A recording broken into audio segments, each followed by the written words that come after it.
Como vimos en un video anterior, la interpolación por polinomios funciona bien siempre y cuando no haya demasiados puntos que interpolar. Cuando el polinomio es de orden 3 o 4, se obtiene una solución suave que pasa por todos los puntos y se comporta bien. Pero a medida que el número de puntos aumenta, la función se transforma en un polinomio de orden muy grande y por lo tanto empieza a cambiar curvatura mucho y la función básicamente se sale de control y no se vuelve apropiada para el problema que estamos tratando. Una solución alternativa, y que todavía pasa por todos los puntos, y esto es importante, es la llamada interpolación spline. La idea de una interpolación spline es tomar los puntos por los cuales la función debe pasar y encontrar una curva, en realidad un set de curvas, que pasa por todos los puntos y estos puntos actúan como anclas que tensionan la función. Entonces, la idea de una interpolación spline es que si tenemos un set de puntos por los cuales queremos pasar, lo que vamos a hacer es, en cada intervalo, en cada tramo, vamos a interpolar un polinomio distinto. Entonces vamos a tener, por ejemplo, un polinomio en este intervalo y otro polinomio en este intervalo. Yo acabo de dibujar una línea recta, pero entonces esta línea recta va a producir una discontinuidad de la derivada de la función justo en el punto donde se cruzan. Entonces lo que la función spline hace es decir, ok, voy a hacer que esta cosa sea un polinomio, no necesariamente una línea recta, podría ser una parábola. Entonces yo podría, por ejemplo, elegir una parábola. Pero la parábola que pasa por estos dos puntos no necesariamente es la misma que la parábola que pasa por estos otros dos puntos. Lo que voy a hacer entonces es imponer una condición de suavidad. Y para eso voy a decir que al pasar por este punto, la función debe tener una derivada suave. Y si aumento el grado del polinomio, en vez de ser una parábola, ser una función cúbica, por ejemplo, entonces voy a pedir que la primera derivada y la segunda derivada sean continuas. Entonces, la idea general acá es que voy a pedir que haya un polinomio que pase por estos por dos puntos consecutivos y que en la intersección donde se juntan dos polinomios, esos polinomios sean suaves hasta un cierto orden de derivadas. La spline más común sería la spline cúbica, que utiliza polinomios de orden 3, y entonces pide que la primera y segunda derivadas de la función sean continuas en todos los puntos.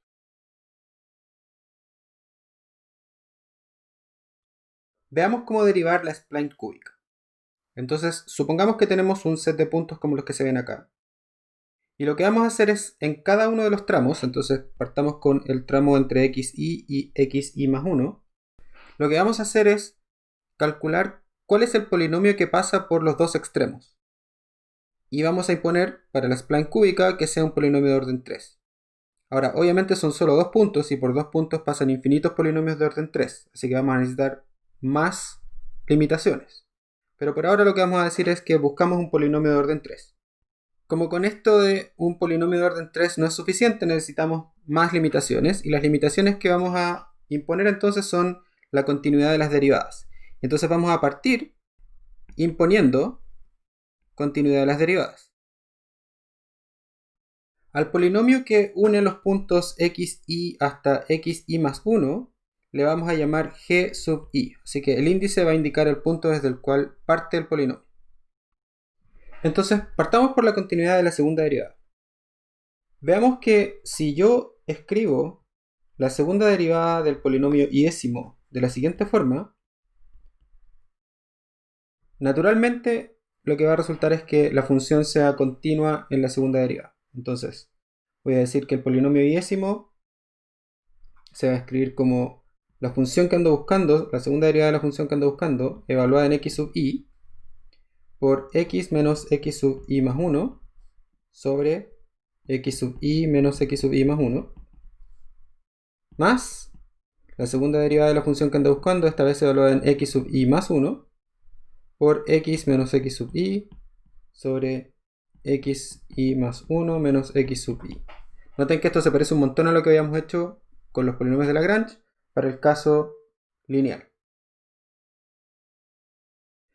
Es importante notar que de la forma en que construimos esto, la segunda derivada de la función g sub i evaluada en x sub i es igual a, si se fijan, al evaluar en x sub i este término va a desaparecer, Así que esta cosa va a quedar simplemente la evaluación de este término, pero este término es igual a 1.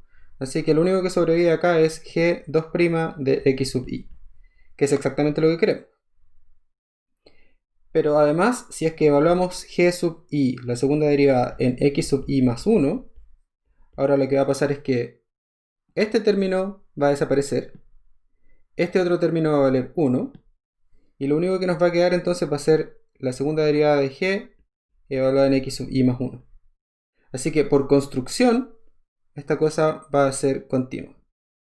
Dado que definimos la segunda derivada de esta forma, lo que podemos hacer ahora es escribir cómo se debería ver la primera derivada. Entonces vamos a integrar la ecuación de arriba y vamos a obtener que entonces la primera derivada de la iésima función evaluada en x tiene que ser g2' evaluada en x sub i es una constante, x sub i menos x sub i más 1 también es constante para efectos de la integración, y el único término que hay que integrar es x menos x sub i más 1.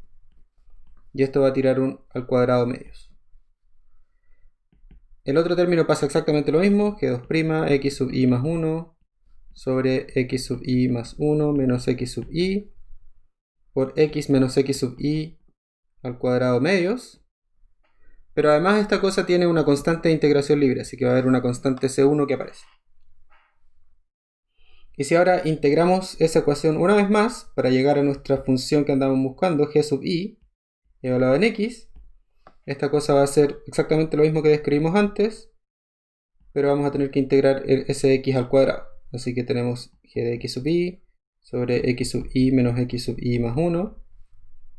Y acá vamos a tener un x menos x sub i más 1 al cubo, y ahora va a quedar un sextos. Más g2' x sub i más 1, y de nuevo, pasa exactamente lo mismo que en el caso anterior. Y la constante ahora va a tener un x que la acompaña y va a aparecer una segunda constante.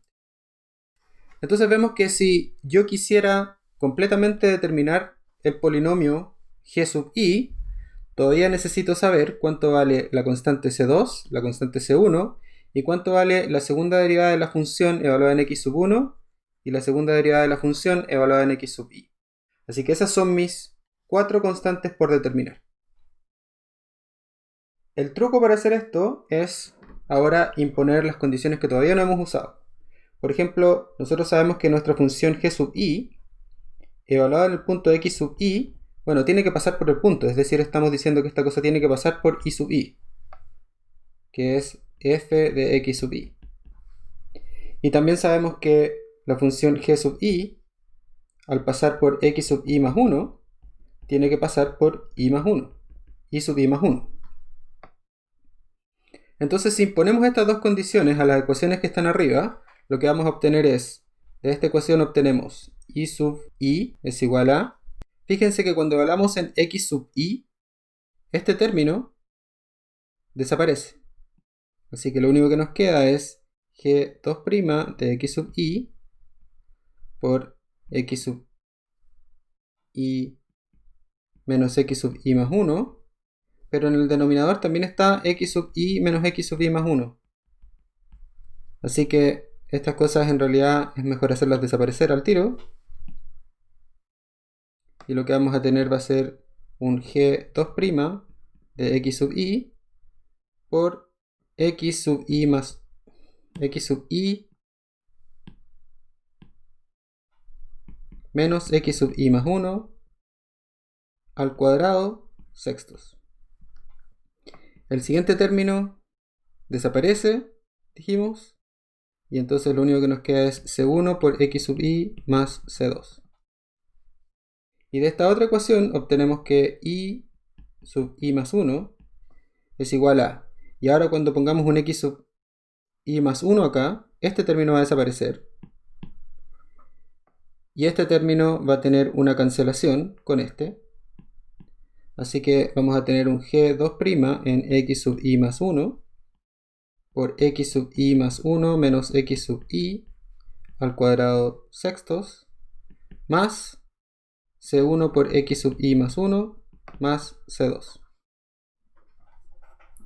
Y el truco ahora es tratar estas ecuaciones como si fueran dos ecuaciones para dos incógnitas, C1 y C2. Aunque en realidad todavía hay más incógnitas, porque todavía está la G2'.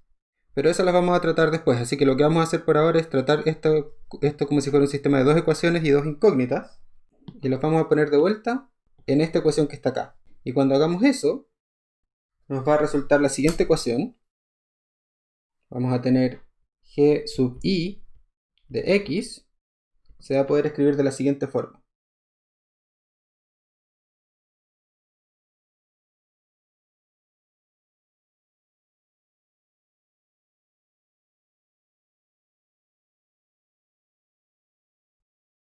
Donde se usó la definición de que delta sub i es igual a x sub i más 1 menos x sub i.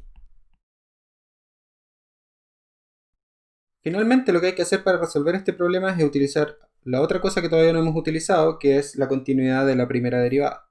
Entonces, dada nuestra ecuación que ya tenemos para g sub i, lo que vamos a hacer ahora es imponer la condición de que g sub i' evaluada en x sub i tiene que ser igual a g sub i menos 1' evaluada en x sub i. Entonces lo que estamos diciendo es que si estos eran nuestros puntos, y acá teníamos x sub i menos 1, x sub i, y acá x sub i más 1, entonces la función que une estos dos puntos es la función g sub i menos 1, y la que une estos dos puntos es la función g sub i. Entonces, al llegar al punto x sub i, acá, la derivada de esta función tiene que ser igual a la derivada de esa función, para que la función sea suave. Al imponer esa condición, se obtiene lo siguiente.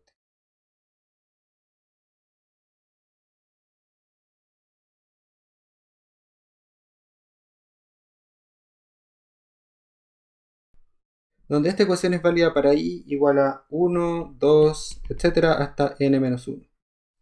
Y estos límites van a ser súper importantes, desde 1 hasta n-1. Noten que tiene que partir en 1, porque si no, entonces este término que está acá, delta i menos 1, y todos los que sean i menos 1, partirían en menos 1, y eso no se puede. Y tiene que llegar hasta n, porque hay términos que tienen un i más 1. Así que tiene que llegar solo hasta n menos 1. Gráficamente, lo que está pasando es que nuestra función,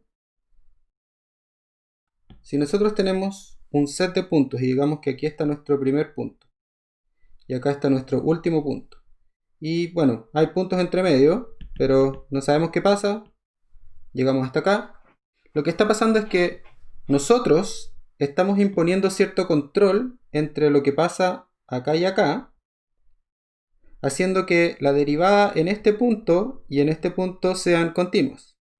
Pero la derivada en este punto se hace continua al compararla con el pedazo que viene desde el otro lado. Pero ¿qué pasa cuando llegamos al primer punto, al punto 0? Cuando queramos hacer la derivada continua acá, no vamos a tener contra qué compararla. Y por lo tanto, tenemos un cierto grado de libertad extra en esta parte.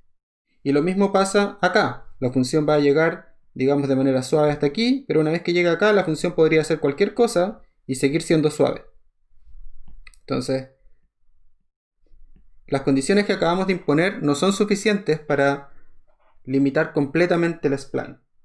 Entonces hay que tomar algunas decisiones. ¿Qué es lo que se hace entonces? Bueno, hay a lo menos tres soluciones para el problema. Una de ellas es la que se llama la spline natural. Y esta es la más común de todas. Lo que hace es decir, ok, lo que voy a imponer es que la segunda derivada en el primer punto sea igual a 0, y voy a imponer lo mismo para la segunda derivada en el último punto. Entonces con eso, el sistema de ecuaciones que teníamos antes, que tenía, fíjense bien, acá hay n-1 ecuaciones, y sin embargo tenemos n más 1 incógnitas, lo rescatamos agregando estas dos ecuaciones extra. Otra alternativa es imponer extremos parabólicos. ¿Cuál es la idea? Como les decía antes, lo que ocurría era que al saltar de aquí a acá, imponíamos derivadas de segundo orden y de primer orden que fueran continuas. Y eso era necesario porque los polinomios eran de orden 3. Pero ¿qué pasa si ahora acá imponemos un polinomio de segundo orden? Entonces, ya no tenemos que imponer dos derivadas continuas, sino que solo una derivada continua. Eso se traduce en agregar las siguientes dos ecuaciones. G2' en x sub 0 tiene que ser igual a G2' en x sub 1 y G2' en x sub n menos 1 tiene que ser igual a G2' en x sub n. Y en este caso de nuevo entonces agregamos dos limitaciones más que resuelven el sistema de ecuaciones. Una tercera alternativa es alguna combinación de A y B. Y finalmente otra que también se ve a veces es una condición periódica, en la que lo que se impone es que la segunda derivada en x sub 0 sea igual a la segunda derivada en x sub n menos 1 y que la segunda derivada en x sub 1 sea igual a la segunda derivada en x sub n. Básicamente lo que se está haciendo es pegar de alguna forma el primer y segundo punto con el penúltimo y el último punto acá. Es súper importante a la hora de utilizar estas splines saber cuál es la condición que estamos utilizando, porque dependiendo de cuál es la que estemos utilizando, la forma general de la spline se va a ver distinta. Así que hay que tener súper claro a la hora de utilizarlo qué es lo que estamos utilizando.